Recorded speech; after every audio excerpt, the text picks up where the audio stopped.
लय व्यवस्था के पुस्तक 13वीं अध्याय को ध्यान करें। इस अध्याय में 59 वचन लिखा गया है। इसमें कुष्ठ रोग के संबंधित विषय, चमड़े के वस्तु का कोढ़ के बारे में और अन्य प्रकार की चर्म संबंधित रोग के बारे में और वस्त्र के ऊपर रहने वाली कोढ़ के बारे में इसी अध्याय में लिखते हुए आए हैं।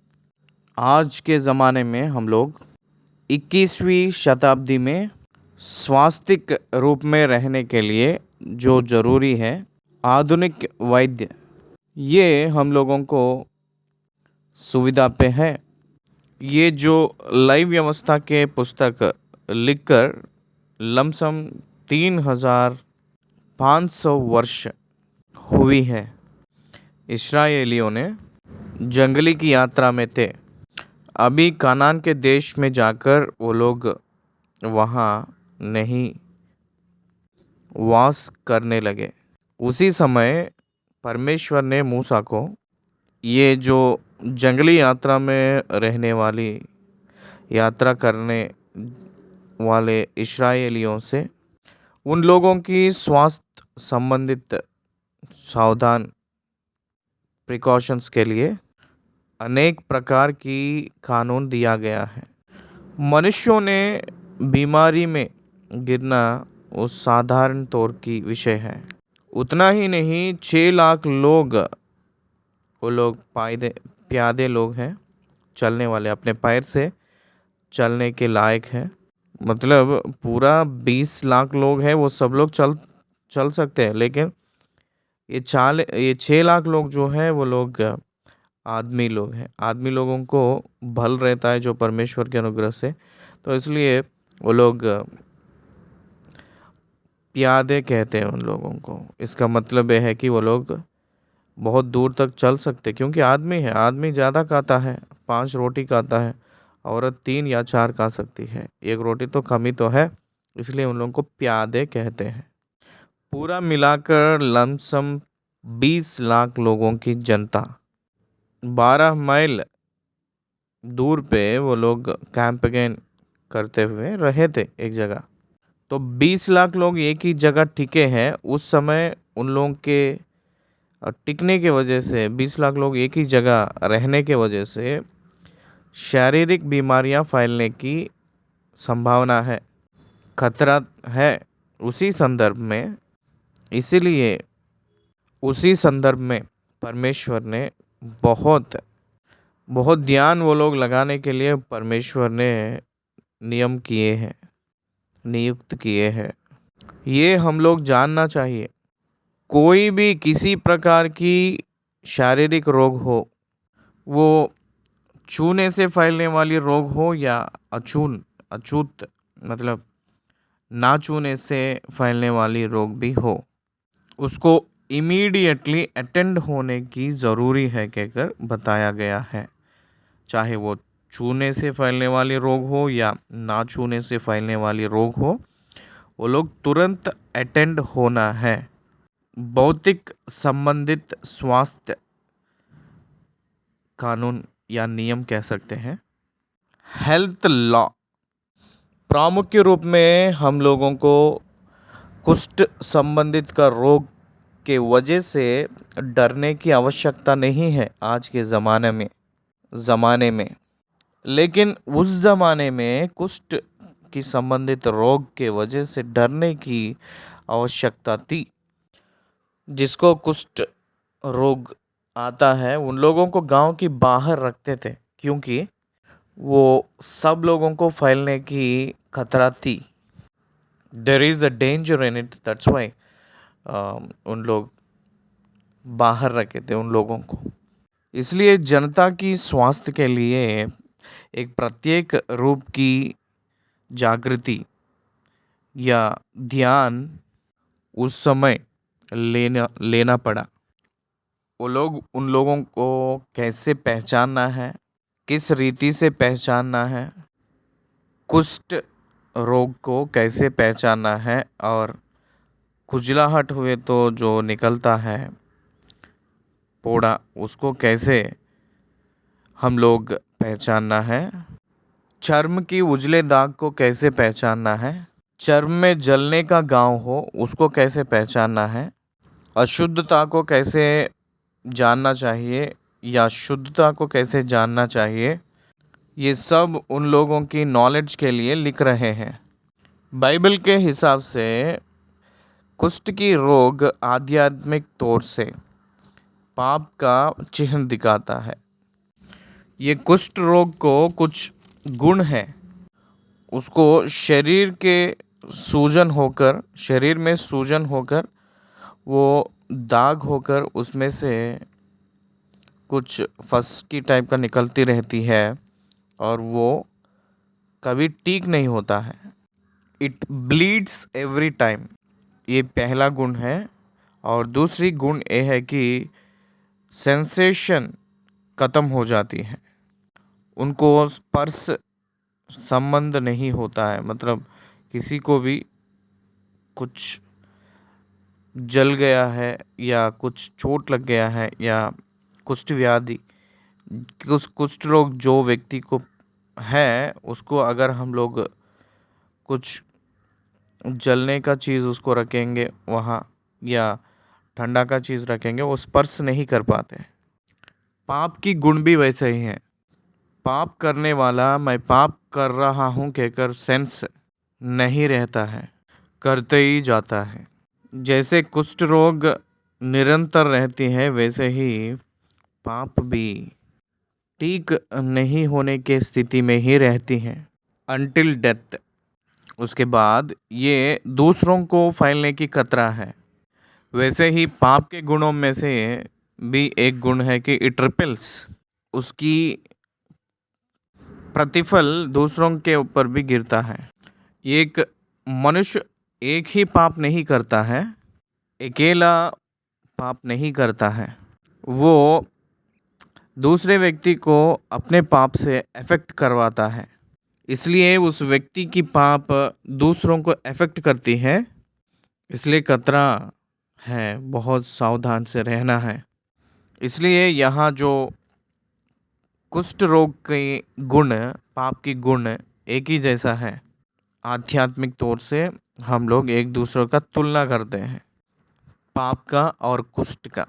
इसलिए ऐसे कोई भी कुष्ठ पाता है तो वो याजक के पास आकर अपने आप को जांच कर समाज से दूर रहकर, और यदि उसकी बीमार ठीक हो गया, उसका रोग ठीक हो गया तो वो अंदर आ सकता है और वो आने से पहले शुद्ध कर लेना चाहिए।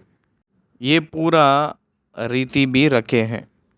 वैसे ही आध्यात्मिक रूप में रहे तो भी पाप है कहकर पता चला, अपनी प्रधान याजक यीशु मसीह के पास आना है। वो ही केवल हम लोगों को पवित्र कहकर डिक्लेयर करेंगे। इसलिए कुष्ठ रोग पाप को दर्शा रही है, वैसे ही याजक यीशु मसीह को दर्शा रहा है। उसको समाज में दूर रहने से, दूसरे लोगों को फैलाने के लिए वो दूर रहना अच्छी बात है, दूर रहना उत्तम बात है। इसलिए आध्यात्मिक तौर से पाप को और कुष्ठ को लिंक है कहकर बहुत प्रकार की उदाहरण बाइबल में है। इसलिए हम लोग लय व्यवस्था के पुस्तक जब हम पढ़ते हैं कुष्ठ रोग, कुष्ठ व्यक्ति के बारे में, तो हम लोगों को समझ नहीं आता है कभी कभी, क्योंकि ये जो लॉ है ये इंडियन लॉ में नहीं है। इसलिए हम लोग इसको ज़्यादा ऑब्जर्व नहीं करते हैं। कोई भी आज के दिनों में त्वचा का बीमार आता है तो वो लोग हॉस्पिटल में जाते हैं। आज के दिनों में तो हर जगह डर्मेटोलॉजिस्ट लोग हैं जो चर्म व्याधि, त्वचा व्याधिग्रस्त के देखभाल करने के लिए डॉक्टर्स अवेलेबल है। उस ज़माने में नहीं थे वैद्य लोग। इसलिए उस ज़माने में व्यक्तिगत रूप में ध्यान करना और व्यक्तिगत रूप में जिम्मेदारी लेकर जो उस बीमार से पीड़ित है उनको ध्यान देकर उस व्यक्ति को याजक के पास लेकर आना। याजक भी उस जिम्मेदारी को लेकर रेस्पॉन्सिबिलिटी के रूप में लेकर उस व्यक्ति का आइडेंटिफाई करना और उसको समाज में से कुछ काल तक कुछ समय तक बाहर रखना। अगर वो कुष्ठ रोगी है कहकर कंफर्म हो गया है तो उसको समाज से बाहर रखना, उनकी फीडिंग और ये पूरा ह्यूमन की काइंडनेस दया का गुण उन लोगों के ऊपर दिखाने के लिए दया समाज से दूर रहने के बावजूद भी फैमिली मेंबर्स उन लोगों को फूड प्रोविज़न करते थे। जो समाज में रहते थे वो समाज के बाहर के रहने वाली कुष्ठ रोगियों को भोजन गांव वाले समाज में रहने वाले समाज वाले भी बेचते थे। ह्यूमन काइंडनेस दिखाना ये पूरा समाज में उस ज़माना में नियुक्त किए थे। इसलिए 13वीं अध्याय मैं पहले से बोलते हुए आऊँगा। पहले 3 वचन हम लोग पहला पढ़ेंगे। This is the symptoms of leprosy, विवरण दिया है। तो आइए हम लोग पढ़े पहला वचन। फिर यहोवा ने मूसा और हारून से कहा, जब किसी मनुष्य के शरीर के चर्म में सूजन या पफड़ी या दाग हो और इससे इसके चर्म में कोढ़ की व्याधि सा कुछ दिखाई पड़े, तो उसे हारून याजक के पास या उसके पुत्र जो याजक हैं उनमें से किसी के पास ले जाए। क्या आप ध्यान दे रहे हैं? याजक के पुत्रों के पास या याजक के पास उस व्यक्ति को जो बीमार की ग्रसित है उसको लेकर आना है। शरीर के चर्म में सूजन या पपड़ी या दाग हो, ये सब चिपती नहीं है। उसको देखते ही तुरंत हम लोग लापरवाह नहीं करना है। It may be infectious, it may be spreadable, वो फैलने की खतरा है और वो छूने की बीमार हो सकती है। इसलिए दे शुड नॉट नेग्लेक्ट, याजक लोगों के पास या याजक के पुत्रों के पास उसको लेकर आना है। इसीलिए हर एक व्यक्ति पापी है। हर एक व्यक्ति उसके पाप के निमित्त वो अपने खुद के लिए कुछ नहीं कर पाएगा। इसलिए यीशु मसीह प्रभु ने के पास आना है।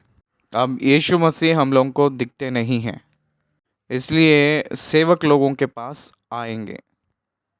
आकर वो वचन के हिसाब से देने वाली इंस्ट्रक्शंस के द्वारा वो अपने आप को ठीक करता है, अपने आप को ठीक कर लेता है। ये है याजक के पुत्रों का मतलब। हम लोग परमेश्वर के दास लोगों को और कलीसियाओं को याद कर लेते हैं। लेकर आए के बाद में उस याजक ने उसको देखना है।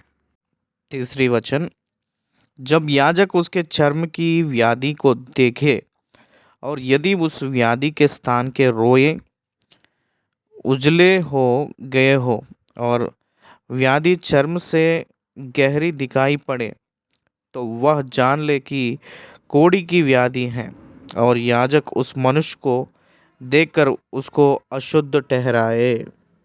ध्यान दीजिए, यहाँ 2 गुण बताया गया है। एक बात है कि अगर वो व्याधि उसके ऊपर चर्म के कोढ़ी की व्याधि सा कुछ दिखाई पड़े, तो उसको हारून के पास या उसके पुत्रों के पास लेकर आना है कहकर कहे। उसके बाद याजक ने उसको देखता है। देखे के बाद क्या होगा? व्याधि के स्थान के रोए उजले हो गए हो, व्याधि चर्म से गहरी दिखाई पड़े। ये दोनों गुण आमतौर से अपने खुले आम दिखाई देती हैं। व्याधि के स्थान के रोए उजले हो गए हो तो, और वो शरीर से भी गहरा रहे तो, गहरी रहे तो, ये दोनों गुण ये कह रहे हैं कि कुष्ठ व्याधि, कुष्ठ रोग कह रही है। इसके कारण वो व्यक्ति ने अशुद्ध कहकर कहना है। दैट इज द सिम्टम, कुष्ठ रोग को। उसके बाद 4, 5, 6 आयतों में सिम्टम्स ऑफ कॉमन स्कैब के बारे में बता रहे हैं। चौथी वचन, पर यदि वह दाग उसके चर्म में उजला तो हो, परंतु चर्म से गहरा ना देख पड़े और ना वह के रोए उजले हो गए हो, तो याजक उसको 7 दिन तक बंद कर रखे। ऑब्जर्वेशन पीरियड कहते हैं। 7 दिन हो गए के बाद याजक के पास लेकर आना है। 5वीं वचन, और 7वें दिन याजक उसको देखे, और यदि वह व्याधि जैसे कि तैसी बनी रहे और उसके चर्म में ना फैली हो, तो याजक उसको और भी 7 दिन तक बंद कर रखे। याजक ने उसको क्वारंटाइन करना है। 7 दिन तक ठीक नहीं हुई है तो याजक देखा है कि और कहीं शरीर में नहीं फैला है, तो उसको और 7 दिन क्वारंटाइन में रखना है। इस पैंडमिक टाइम में, कोविड के टाइम में, हम सब लोग जानते हैं कि क्वारंटाइन करना, इसका मतलब अपने घर से बाहर रखना है, अलग करना है, अलग से रखना है, दूसरों से वो मिलना नहीं। ये कोरोना के जैसे हमारे जो ज़माने में, हमारे पीरियड में जो लोग हैं उन लोगों को ठीक से समझ आ रही है। कोरोना की बीमार को देखकर डर के नाते वो जिसको होती है वो लोग आइसोलेट हो रहे हैं। 14 दिन दूसरी जगह पे जाकर वहीं रहने लगे। घर पे दूसरे कमरे में जाकर उसी में रह रहे हैं।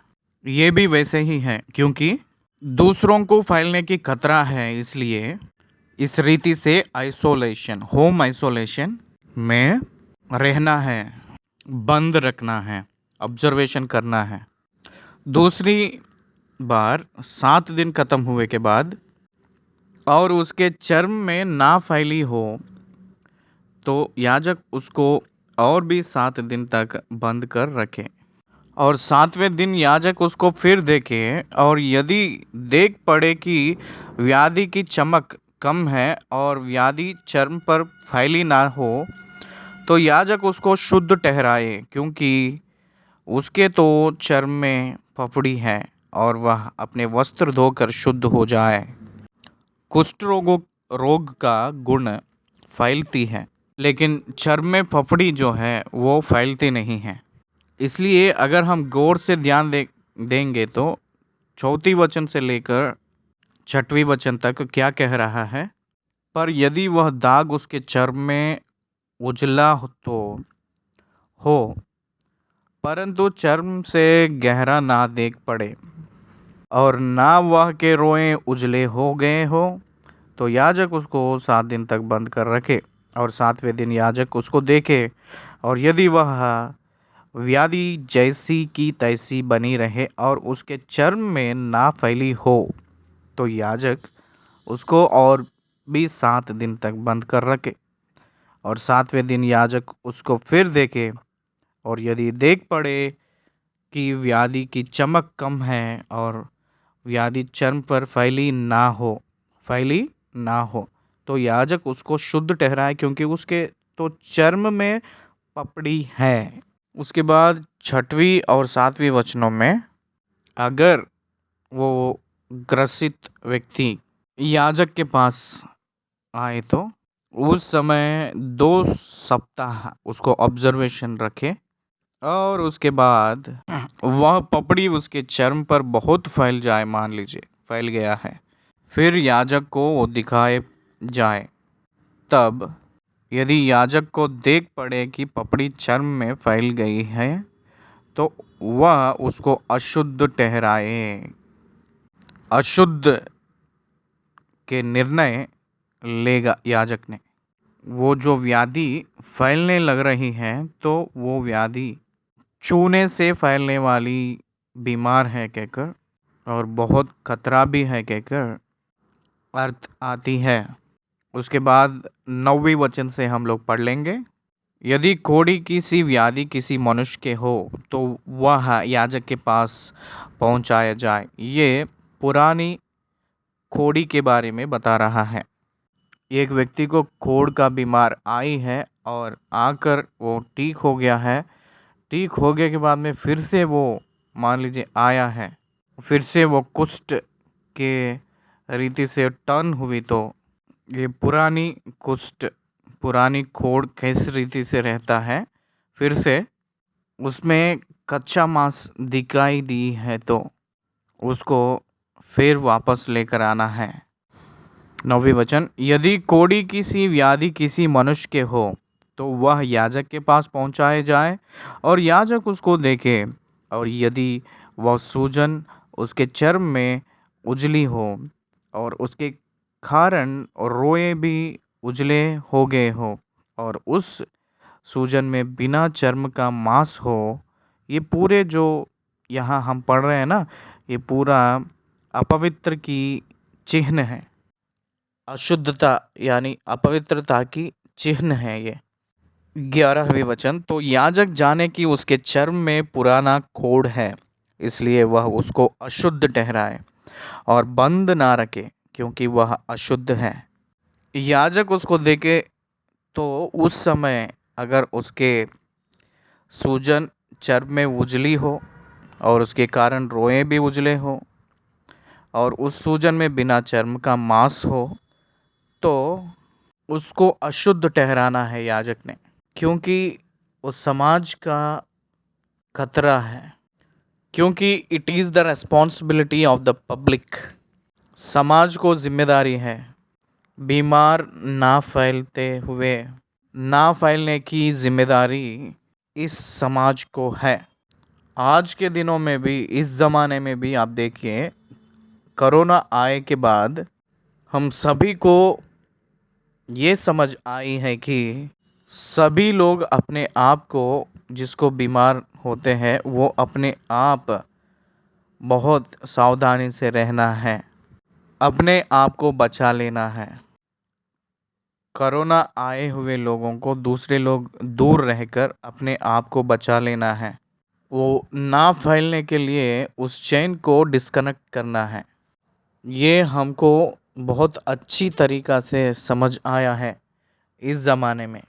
इसलिए हम निवेदन कर रहे हैं कि याजक उसको देखे और यदि वह सूजन उसके चर्म में उजली हो, उसके कारण रोए भी उजले हो गए हो, उसको अशुद्ध ठहराए। इमीडिएटली उसके ऊपर कुष्ठ रोगी है कहकर चिन्ह छाप ना डालकर कुछ समय लेकर उसको परीक्षा करना है। 7 दिन उसको सेपरेटली रखना है। अगर वो चर्म में विस्तृत रूप से फैल रही है तो याजक उसको अपवित्र ठहराया जाना है।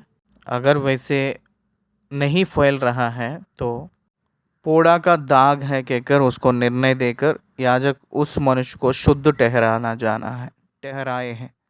Very simple.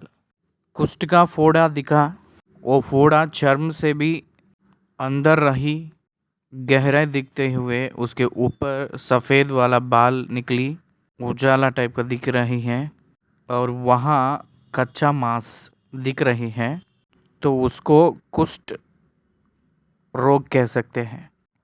नहीं तो कुष्ठ का फोड़ा, नहीं तो पपड़ी, नहीं तो फोड़े का दाग, बस उतना ही। इसलिए त्वचा का बीमार को लापरवाह नहीं करना है कहकर उस ज़माने में उन लोगों को चेतावनी दिए हैं। उसके बाद 24वीं वचन से लेकर 28 वचन तक लिखा हुआ वचन की बात देखे।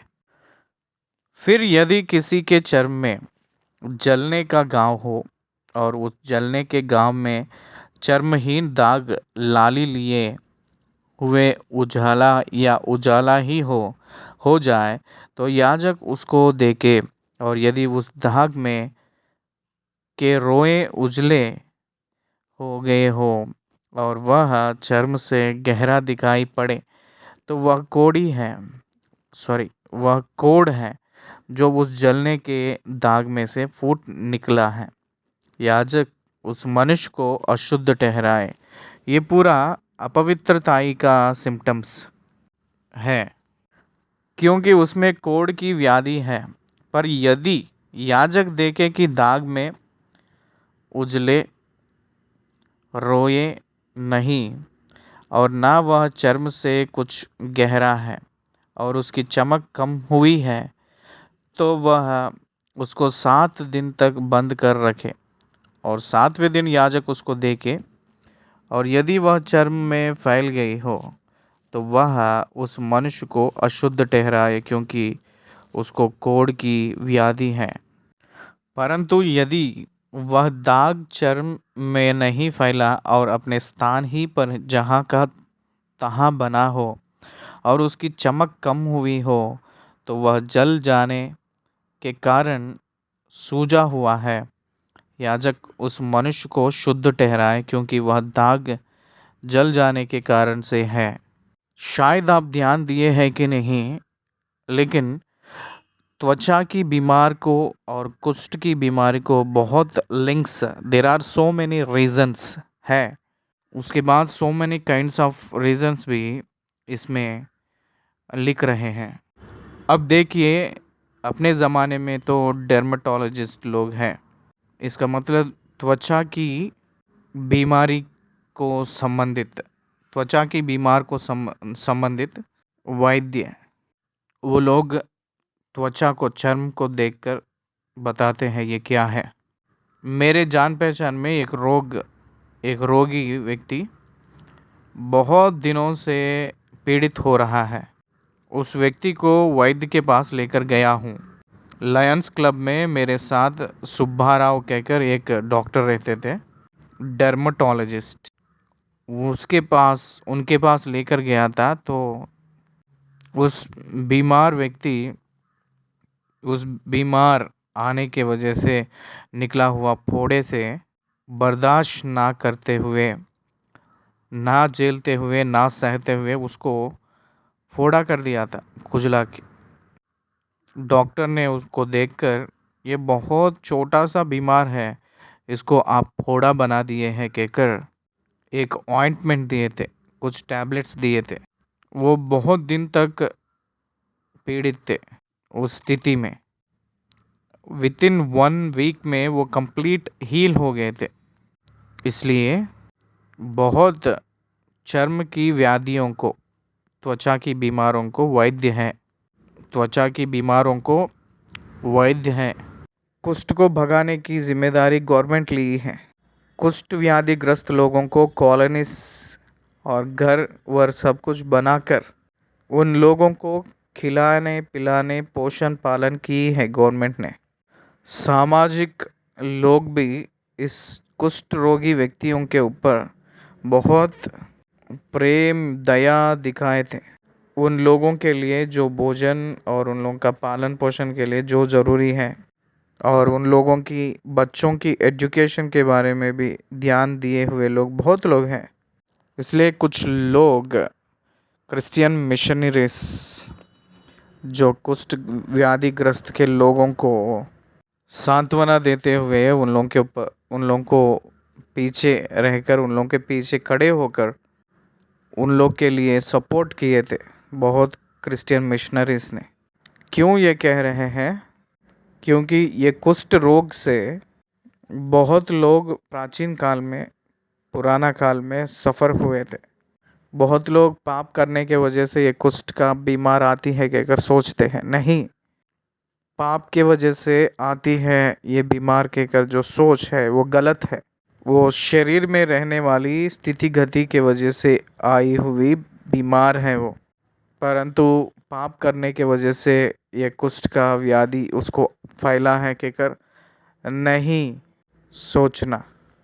पाप करने के वजह से ही ये कुष्ठ का बीमार आया है कहकर अगर हम कहेंगे तो सारे दुनिया में पापी ही लोग हैं, हम सब पापी हैं, तो हम सब लोग कुष्ठ की बीमार से रहना चाहिए। लेकिन उस रीति के जैसा नहीं है। ये ना फैलकर समाज की स्वास्थ्य की भद्रता सुरक्षा के लिए ये सारे बातें उस ज़माने में यीशु मसीह ने मूसा को दिए थे। आज हम ऐसे सोचते हैं कि कोई भी बीमार किसी को भी रहता है तो वो दूसरों के ना फैलने के लिए बहुत सावधानी से सोशल रेस्पॉन्सिबिलिटी उन लोगों को है। कोरोना विषय में भी यही हुई थी। फर्स्ट स्टेज में बहुत लोग मर गए थे, देहांत हो गया था। लेकिन कोरोना समय में बहुत लोग देहांत हो गए थे, उसको दवा नहीं है कहकर सब लोग जानते हैं। कुछ गैप दिए के बाद में भी बहुत जनता ने उसको ध्यान नहीं दिए थे और नेता लोग भी ध्यान नहीं दिए थे। उसकी कारण बहुत लोगों का डेथ का प्रतिफल दिखी थी, बहुत लोगों की देहांत हो गया था। इसलिए बीमार ना फैलने के लिए रोकने की जिम्मेदारी समाज में सबके ऊपर है। जो बीमारी ग्रस्त है उसके ऊपर भी है और बीमार ना फैलने के लिए जनता के ऊपर भी ये जिम्मेदारी है और उसको ट्रीट करने वाले के ऊपर भी ये जिम्मेदारी है। उसी को हम लोग इस अध्याय में देख रहे हैं। 28 वचन तक यही लिखा है, तो आइए आगे बढ़े। फिर यदि किसी पुरुष या स्त्री के सिर पर या पुरुष की दाढ़ी में व्याधि हो, व्याधि कुष्ठ की गुण की एक व्याधि, ये फिर यदि किसी पुरुष या स्त्री के सिर पर या पुरुष की दाढ़ी में व्याधि हो। पाप के विषय में पुरुष हो या स्त्री हो एक ही न्याय। स्त्री हो या पुरुष हो, यह केवल शरीर के विषय में ही, केवल आत्मा जो है वो तो पुरुष का ही है, क्योंकि परमेश्वर पुरुष है, मानव की आत्मा ही है। इसलिए किसी रीति का भेद नहीं है कहकर बोलने के लिए ऐसे लिखा है कहकर हम पहचानना है। तो याजक व्याधि को देखे और यदि वह चर्म से गहरी देख पड़े और उसमें बुरे बुरे पतले बाल हो, तो याजक उस मनुष्य को अशुद्ध ठहराए। वह व्याधि सेहुआ अर्थात सिर या दाढ़ी का कोढ़ है। और यदि याजक सेहुए की व्याधि को देखे कि वह चर्म से गहरी नहीं है और उसमें काले काले बाल नहीं हैं, तो वह सेहुए के रोगी को 7 दिन तक बंद कर रखे और 7वें दिन याजक व्याधि को देखे। तब यदि वह सेहुए फैला ना हो और उसमें बुरे बुरे बाल ना हो और सेहुआ चर्म से गहरा ना देख पड़े, तो यह मनुष्य मुंडा तो जाए, परंतु जहाँ सेहुए हो वहाँ ना मुंडा जाए। और याजक उसे सेहुए वाले को और भी 7 दिन तक बंद करे। और 7वें दिन याजक सेहुए को देखे और यदि वह सेहुआ चर्म में फैला ना हो और चर्म से गहरा ना देख पड़े, तो याजक उस मनुष्य को शुद्ध ठहराए और वह अपने वस्त्र धो के शुद्ध ठहरे।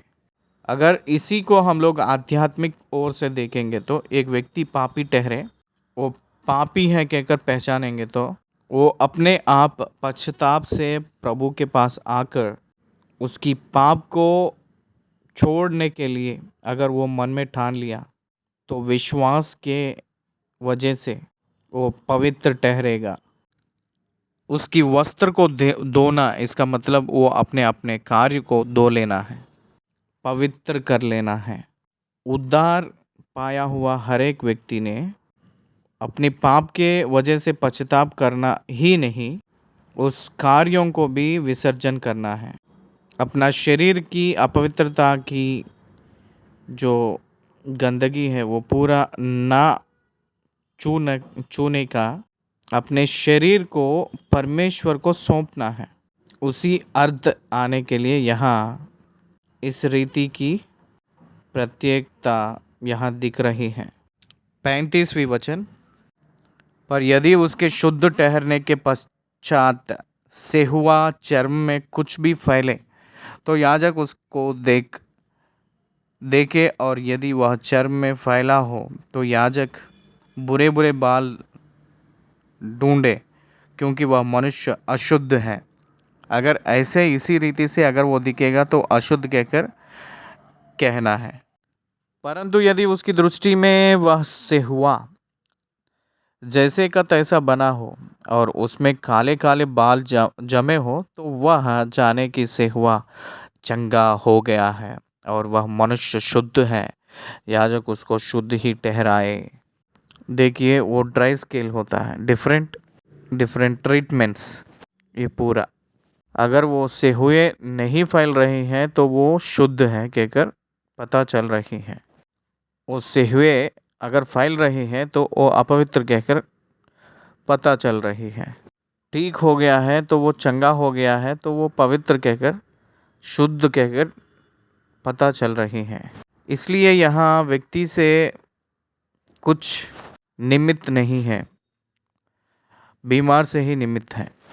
व्यक्ति कॉमन है, यहाँ स्त्री हो या पुरुष हो, कॉमन कोई भी हो सकता है वो व्यक्ति, लेकिन उसको जो है वो बीमार के वजह से दूसरे लोग अफेक्ट ना होकर ध्यान देना है। उसके बाद 38 और 29 वचनों में फ्रेग्रेल्स कहते हैं, इसका मतलब सफ़ेद सफ़ेद धागे।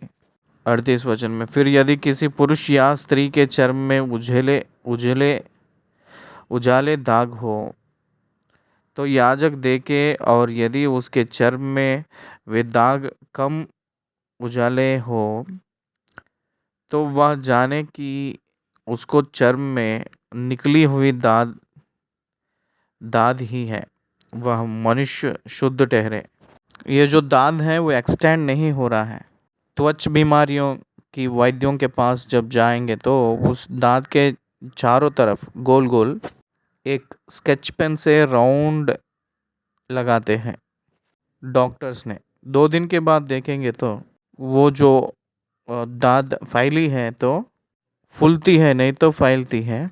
अगर फैली तो वो राउंड स्केच मार्क को पार करके बाहर निकलती है तो वो इन्फेक्शनस कहते हैं, ऐसे पहचानते हैं। यहाँ भी वही बता रहा है, यहाँ भी वही बता रहा है। और यदि उसके चर्म में वे दाग कम उजाले हो तो वह जाने कि उसको चर्म में निकली हुई दाद ही है, वह शुद्ध ठहरे।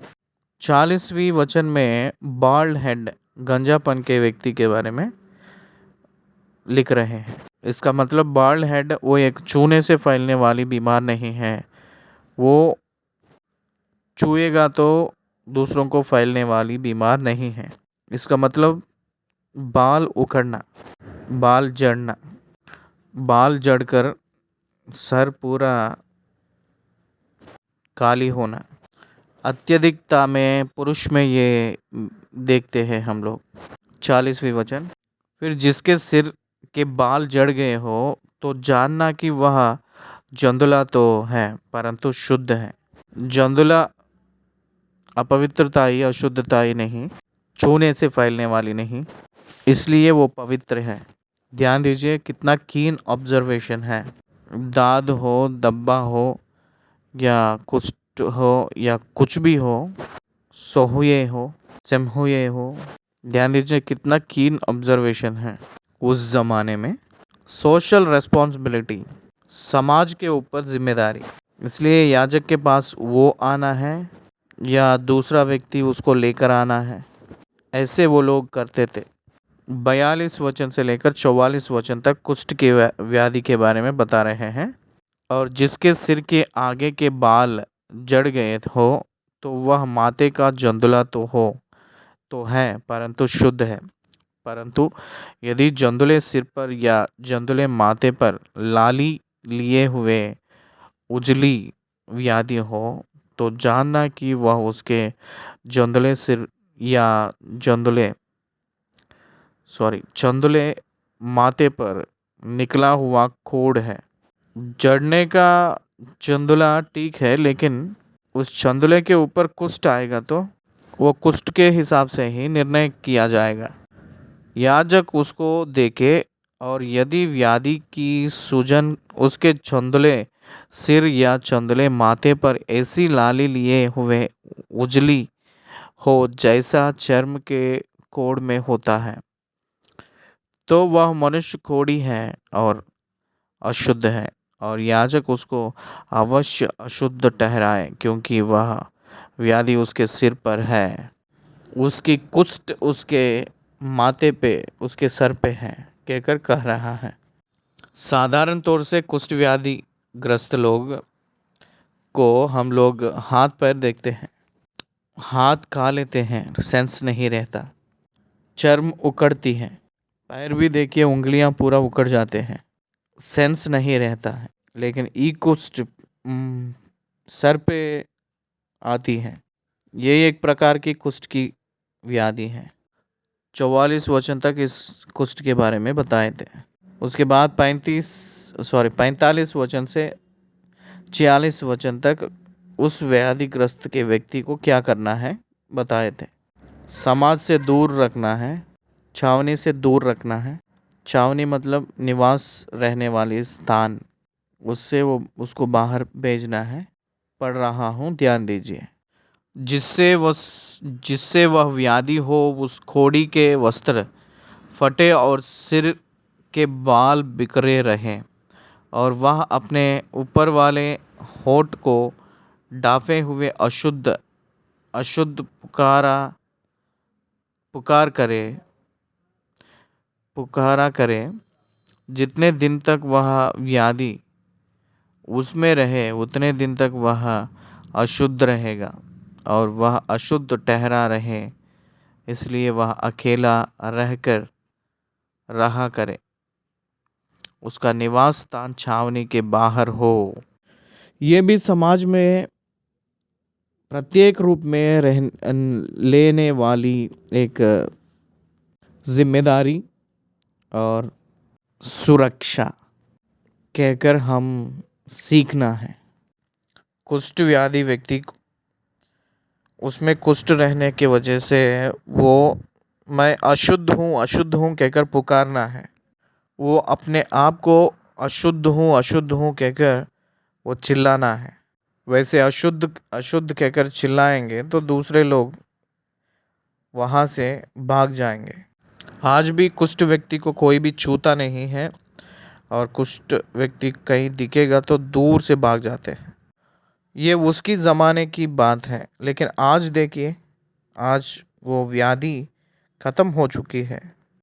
कुष्ठ बीमार के लिए दवा है, एक बड़ी सी हॉस्पिटल ही है इस व्याधिग्रस्त के लोगों के लिए रहता था।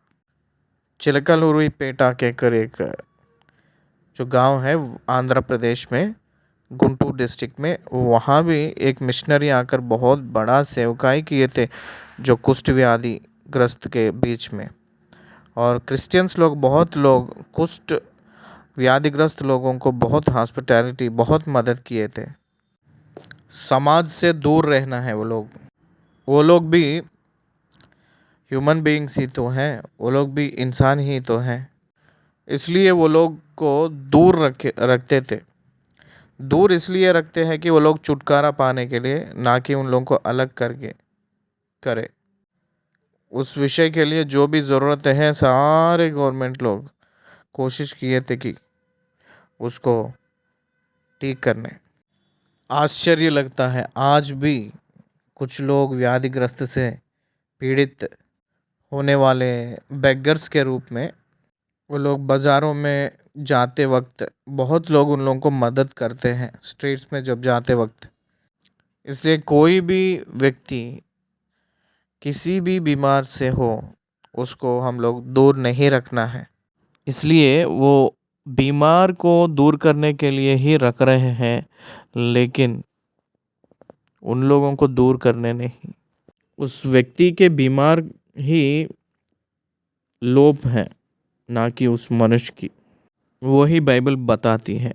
उसके बाद हम लोग 47 वचन से लेकर 59 वचन तक वस्त्र के ऊपर रहने वाली कुष्ठ के बारे में यहाँ लिखा गया। वस्त्र का कुष्ठ क्या है?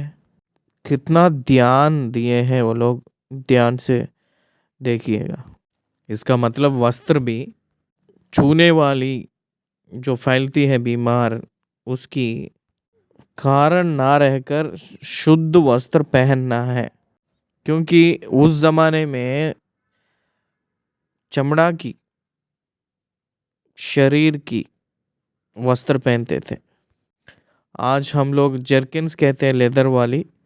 आजकल तो ड्राई क्लीनिंग्स आ गए, वॉशेस आ गए हैं। हम लोग बहुत डेवलप्ड कंट्रीज में रहकर आज के ज़माने में बहुत कुछ कर रहे हैं, लेकिन उस ज़माने में वाटर नहीं रहता था, डिटर्जेंट नहीं रहता था, लेदर जर्किन्स रहते थे, लेदर गारमेंट्स रहते थे।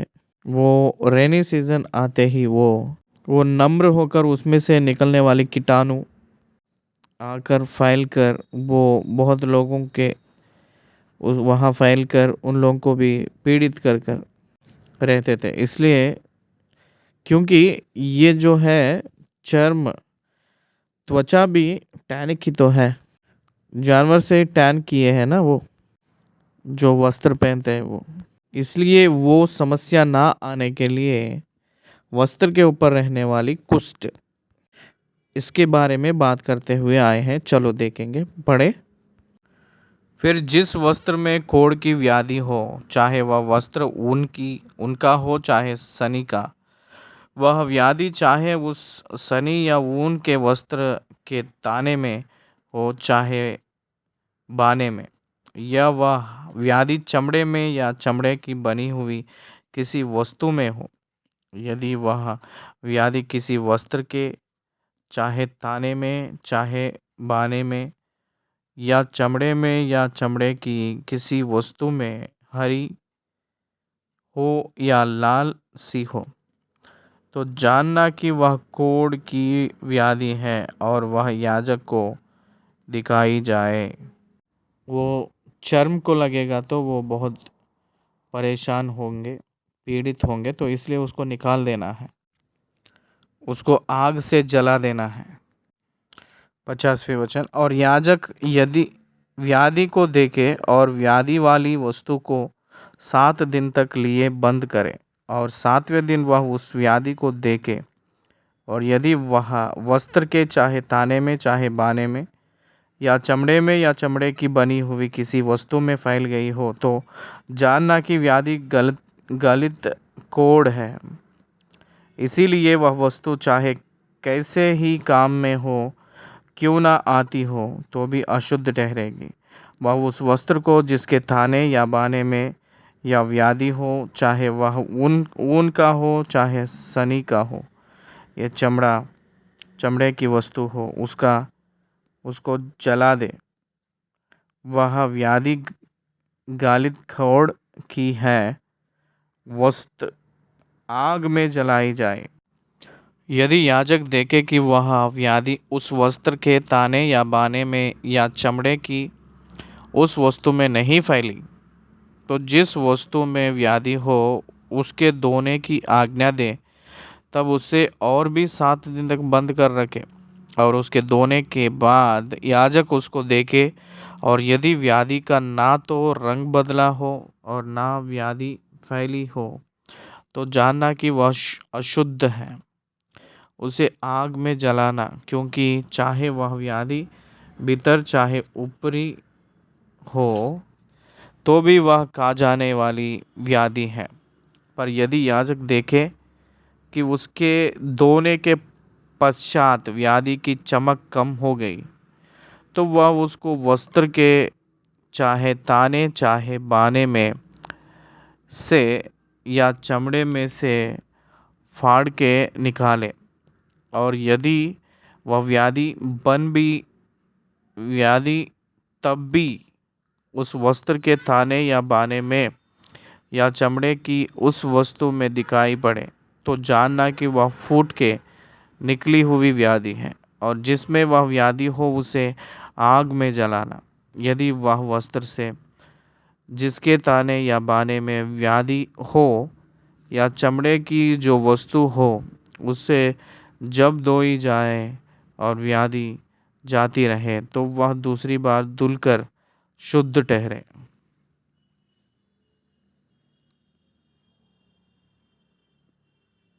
अगर वो पैचेस ख़त्म हो गया है, बैक्टीरियल पैचेस चले गया है, दोबारा फिर उसको धोना है।